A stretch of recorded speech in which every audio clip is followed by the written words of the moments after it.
So Alan, you think you want to come up to Maine, huh?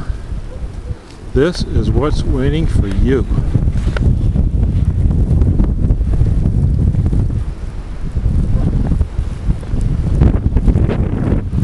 I don't know if there's enough contrast to see the snowbank at the bottom of the driveway. There it is. I don't know if you can see the wire hanging on the house across the street. The weight of the snow pulled it off the side of the house.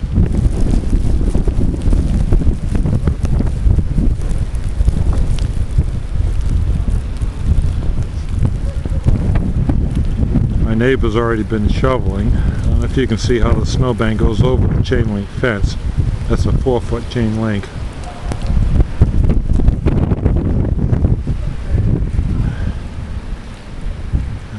We got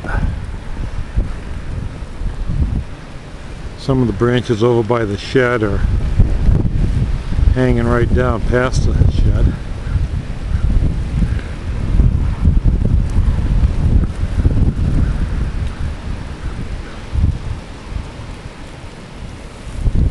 That's what we got for cars.